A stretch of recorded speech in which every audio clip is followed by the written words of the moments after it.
सारे banks profit में हैं। जिस वक्त कोरोना काल में बैंक लोन दे रहे थे, सरकार ने कहा लोन दीजिए, कोई दिक्कत नहीं है, उस वक्त कहा जा रहा था कि नरेंद्र मोदी सारे बैंकों को डुबा दे रहे हैं, ये पैसा लौटने वाला नहीं। आज जो 12 सरकारी बैंक हैं, उनका प्रॉफिट अगर आप सुनेंगे, और यहां प्रॉफिट लिख रहा हूं, उनका मुनाफा 31% बढ़ गया, 31% का जंप है, अब चला गया है, और यह बढ़कर 40,991 करोड़ का हो गया है। भारतीय बैंकिंग सेक्टर, 12 सरकारी बैंक मुनाफे में चल रहे हैं। साल 2015 में एनपीए लोन की रिकवरी 1 लाख करोड़ रुपए से भी कम थी। साल 2020 में यह रिकवरी 1,72,565 करोड़ रुपए की हो गई। इस 1,72,565 करोड़ रुपए में से 1 लाख करोड़ रुपए जो नरेंद्र मोदी सरकार कानून लाई, इंसॉल्वेंसी एंड बैंकरप्सी कोड, उसकी वजह से रिकवर हुए। 50,000 करोड़ रुपए सरफेसिंग एक्ट के जरिए हुए। इस एक्ट के तहत बैंकों को यह अधिकार है कि वो कोर्ट की दखल के बिना डिफॉल्टर की प्रॉपर्टी का ऑक्शन कर सकते हैं कि बेचो और पैसा निकालो हमारा।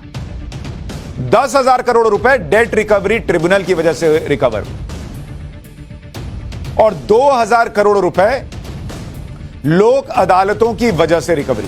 14-15 से लेकर 2021-22 इसके बीच में कितना पैसा रिकवर हुआ आपको पता है? 6,41,897 करोड़ रुपए का लोन जो लोग लेकर बैठे हुए थे, उसकी रिकवरी हुई इस 2014-15 से 2021-22 के बीच में। तो अगली बार जो आपको कहे कि अरे इसका लोन माफ कर दिया, उसका लोन माफ कर दिया, उसको बोलना बॉस हेलो, किसी का लोन माफ नहीं होता। 6,41,897 करोड़ रिकवर हो चुके हैं। साल 2015 तक बड़े लोन के बैड लोन हो जाने से भारतीय बैंकों की बैलेंस शीट बिगड़ गई। बैंकों की हालत खराब थी भाई। मोदी सरकार के आने के बाद इस समस्या पर काम हुआ।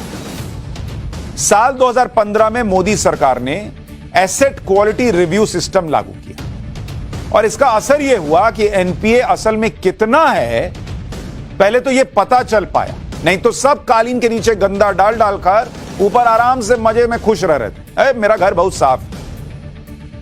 तो एक आदमी आया जिसने कहा पहले कालीन उठाओ, दिखाओ इसके नीचे क्या क्या छुपा है। क्योंकि पहले ऐसा था कि बैंक एनपीए का सही आंकड़ा नहीं देते थे, लेकिन मोदी सरकार के आने के बाद बैंक्स ने अपनी अकाउंट बुक में जो बैड लोन्स छिपाए हुए थे उसके आंकड़े सामने आने शुरू हुए।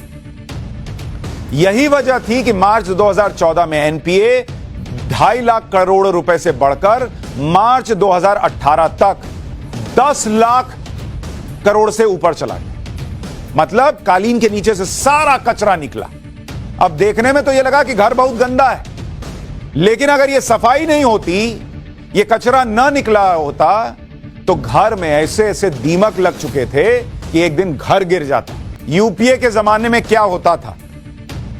यूपीए जो कमर्शियल बैंक थे, कमर्शियल बैंक, इन्होंने जो लोन दिए 2008 में, कितना लोन दिया? 23 लाख करोड़ का लोन दिया हुआ था। यह है लोन।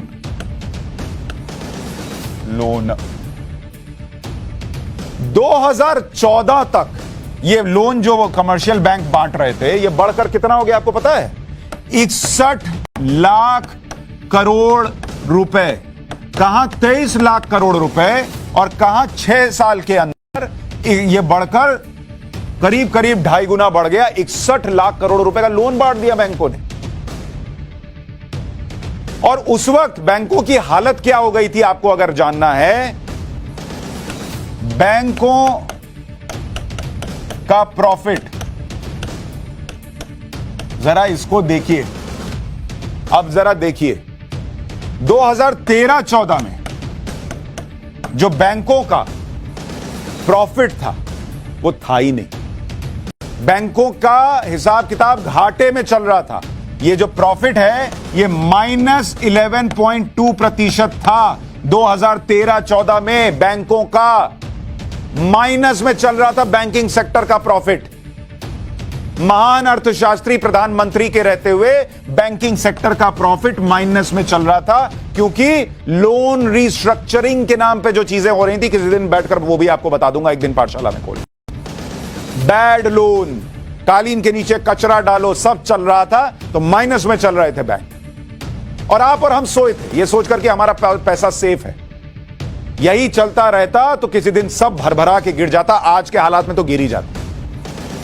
लेकिन यही 2021 आते आते जो बैंक माइनस में चल रहे थे, उनका प्रॉफिट 1 लाख करोड़ हो गया, जो ऑल टाइम हाई है।